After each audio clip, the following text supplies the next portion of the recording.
नमस्कार, मैं राजा कुमार स्वागत करता हूं आपका अपने भाई के यूट्यूब चैनल प्रेडिक्शन राजा में। दोस्तों, यहां पे हम बात करने वाले हैं ड्रीम 11 की नेक्स्ट हियरिंग कब होने वाली है और क्या ड्रीम 11 की हियरिंग डेट आएंगे भी कि नहीं आएंगे, क्योंकि जो 5 अगस्त को हियरिंग होने के चांसेस थे वो 99% के आसपास थे।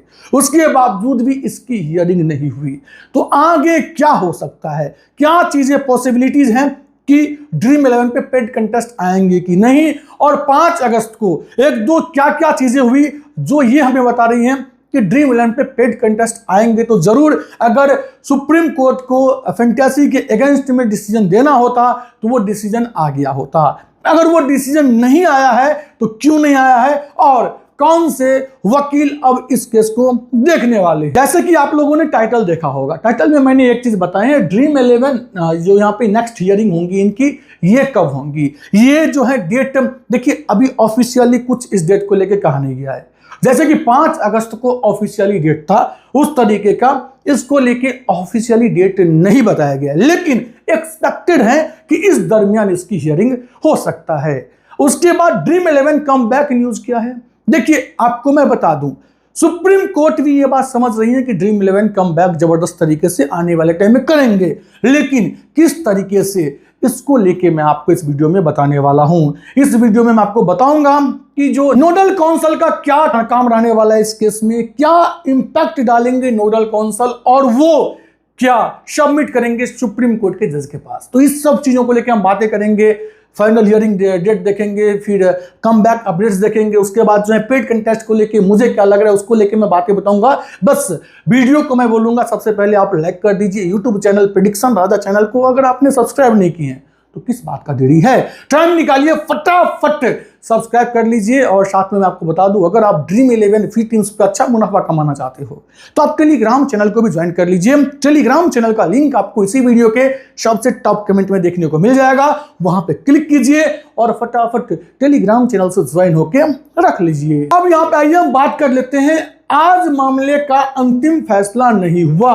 अब देखिए आज मतलब 5 अगस्त को इसको, आज मतलब जिस दिन आप वीडियो देख रहे हो वो मत समझ लेना, उम्मीद थी कि 5 अगस्त को सुप्रीम कोर्ट में जो है अंतिम फैसला होगा कि क्या इसकी दिशा और दशा रहने वाली है, लेकिन वो फैसला नहीं आया। इसका सीधा अर्थ है आज मामले का अंतिम फैसला नहीं हुआ कि अब इसे आगे कुछ टाइम के लिए, 1 महीना के लिए, आधे महीने के लिए, 1.5 महीने के लिए स्थगित कर दिया जाएगा। उसके बाद इसकी फैसला आएंगे और रीजन मैं बताऊंगा कि इतना आगे नेक्स्ट हियरिंग डेट क्यों जाने वाला है। ठीक है, अदालत ने आगे की प्रक्रिया पूरी करते हुए फाइनल हियरिंग के लिए समय तय करने की दिशा में कदम उठाया है। जो सुप्रीम कोर्ट से 5 अगस्त को अपडेट आई है वो कुछ ऐसा है, supreme court update final hearing के लिए मामला सूचीबद्ध है। अब सुनिएगा ध्यान से, इंपॉर्टेंट पॉइंट है। आज की सुनवाई में नोडल काउंसिल्स, नोडल वकीलों की नियुक्ति कर दी गई है। अगर आपने मेरा लास्ट वीडियो देखा होगा तो वहां पे मैंने नोडल काउंसिल्स को लेकर क्लियर बताए थे इनका काम क्या रहने वाला है, लेकिन वो वीडियो आया था प्रेडिक्शन राजा न्यूज चैनल पे। मुझे पता है आप लोगों में से बहुत सारे लोगों ने उस वीडियो को मिस कर दिया होगा, कर दिया ना।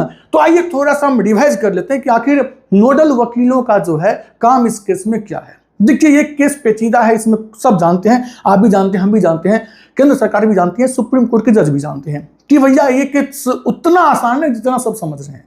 मतलब इस केस में अगर सुप्रीम कोर्ट आरएमजी को लेकर नया नियम कुछ लगाते हैं तो ये जो प्रोबो हैं, एमपीएल है, वो भी बोलेंगे भाई हम भी गेम ऑफ स्किल हैं, हम भी जो है आरएमजी सेक्टर में आते हैं, तो आप मेरे ऊपर बैन कैसे लगा सकते हो। फैंटेसी वाले का अलग नाटक है, चेस वाले का अलग नाटक है, फिर जो है वगैरह कैरम का अलग नाटक है, फिर रमी वाले का अलग नाटक है।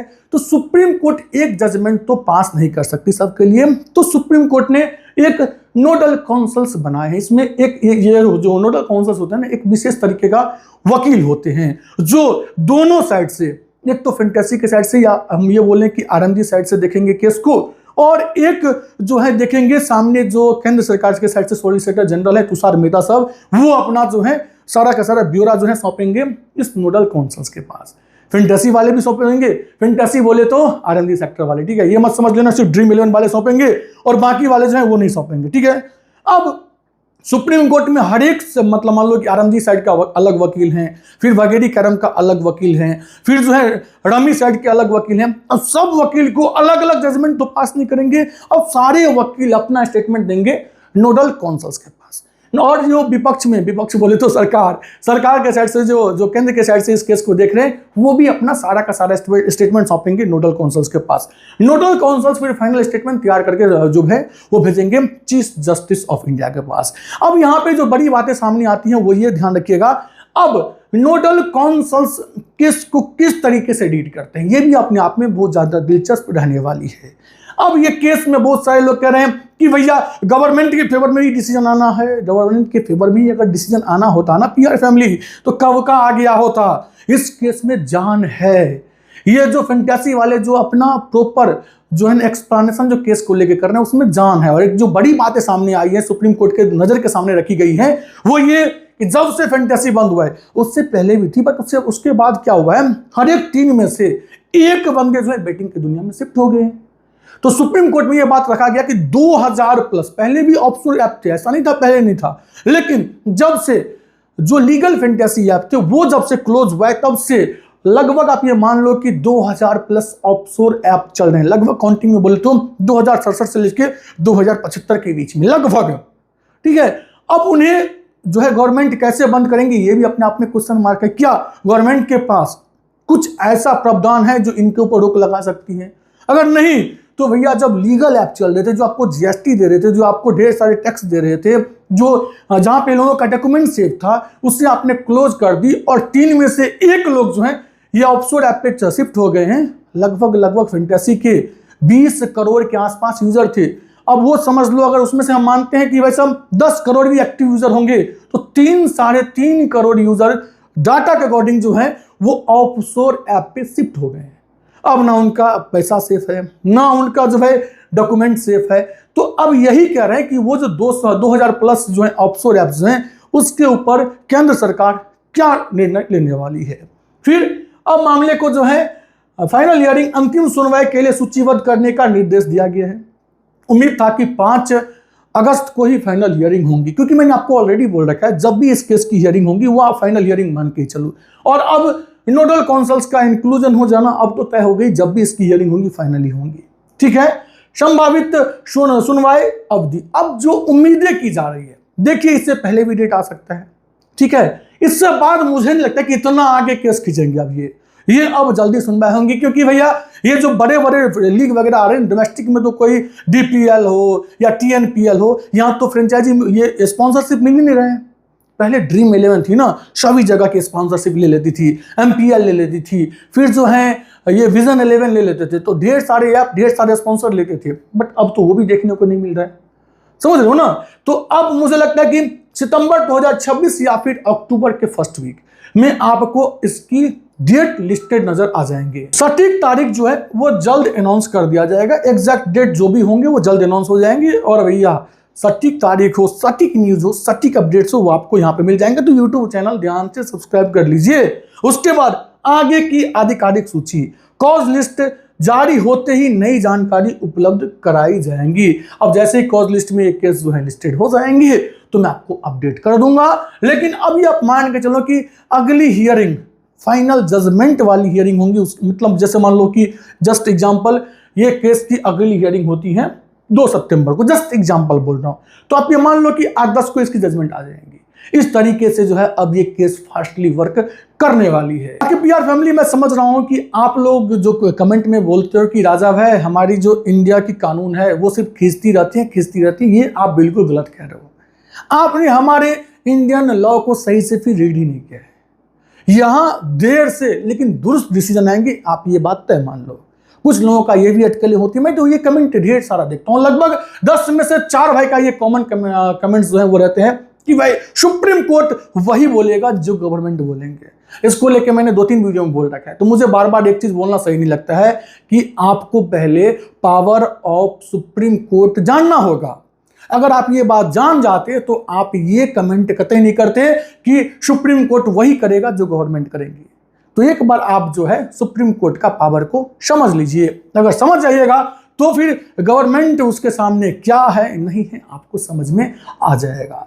दिक्कतें हमारे लिए पता है क्या है। अगर 10 केस सुप्रीम कोर्ट में गवर्नमेंट का लिस्टेड है, उसमें से 4 केस में या 5 केस में गवर्नमेंट के फेवर में डिसीजन आ गई और 5 केस में गवर्नमेंट के फेवर में डिसीजन नहीं आए। हमें नहीं मालूम होता है कि 5 केस किस में गवर्नमेंट के फेवर में डिसीजन नहीं आए, लेकिन हम जो 5 केस में फेवर में आ गई उसके पीछे भैया पड़े रहते हैं कि सुप्रीम कोर्ट तो गवर्नमेंट के अगेंस्ट डिसीजन दे ही नहीं सकता है। अगर आप सुप्रीम कोर्ट के केस को बारीकी से देखिएगा आपको मालूम चल जाएगा कई ऐसे केस आए हैं जहां पे गवर्नमेंट के अगेंस्ट डिसीजन आए हैं, लेकिन आपका ध्यान वहां पे होता ना। अब इस मामले में भी आप लोग जो है को रिलेट कर रहे हो कि गवर्नमेंट का जब डिसीजन आ गया है प्रोगा के अगेंस्ट गवर्नमेंट है तो सुप्रीम कोर्ट कैसे गवर्नमेंट के अगेंस्ट डिसीजन दे सकता है। इंतजार कीजिए। जिन भाई का ये भ्रम है ना कि सुप्रीम कोर्ट गवर्नमेंट के अगेंस्ट डिसीजन नहीं दे सकता है, मैं आपको 100% दावे के साथ कहता हूं कि जब कभी इस केस को लेके प्रोगा केस को लेके सुप्रीम कोर्ट में जजमेंट आएंगे नोट करके आप रख लो। सुप्रीम कोर्ट प्रोगा के हित में बोले तो गवर्नमेंट के अगेंस्ट और फैंटेसी एक्ट के हित में, मैं कह रहा हूं कि रेगुलेशन जरूर करने को बोलेंगे लेकिन इस केस में फैंटेसी के हित में डिसीजन आएंगी, ये आप नोट करके रख लो। अगर ना आए तब आप बताना मुझे कमेंट सेक्शन में कि राजा भाई आप गलत थे। मुझे मालूम है कि केस में कितना जान है, केस ने किस किस आर्टिकल्स को ब्रेक डाउन की हुई है, केस में गवर्नमेंट एक हद तक सही है लेकिन पूर्ण हद तक सही नहीं है, यह भी हमें मालूम है। तो केस थोड़ा सा टाइम जरूर ले रही है बट सुप्रीम कोर्ट का हमें और आपको सबको सम्मान करनी चाहिए। सुप्रीम कोर्ट नोडल काउंसिल्स क्यों लगाए हैं ये आपको समझना होगा। अब कुछ लोग ये भी बोल देंगे नोडल काउंसिल्स होंगे वो गवर्नमेंट के ही आदमी होंगे, तो भाई ये आपकी सोचने की तरीका है, हमारी वो नहीं है। तो वेट एंड वॉच जोन में रहिए, बहुत जल्द आपको इस केस में जो है फाइनल हियरिंग डेट मिल जाएंगे और जिस चीज का आप इंतजार कर रहे हो पेड कंटेस्ट की वो भी आपको देखने को बहुत जल्द ड्रीम 11 के ऊपर मिल जाएंगे। बाकी मैं उम्मीद करता हूं ये वीडियो आप लोगों को अच्छा लगा होगा। अगर वीडियो अच्छा लगा हो तो वीडियो को लाइक और यूट्यूब चैनल को सब्सक्राइब जरूर कर दीजिएगा। मिलते हैं नेक्स्ट वीडियो में, तो तक के लिए एंजॉय कीजिए और ड्रीम 11 पे जो फ्री लीग चल रहे हैं उसको खेल के मजा लीजिए। धन्यवाद।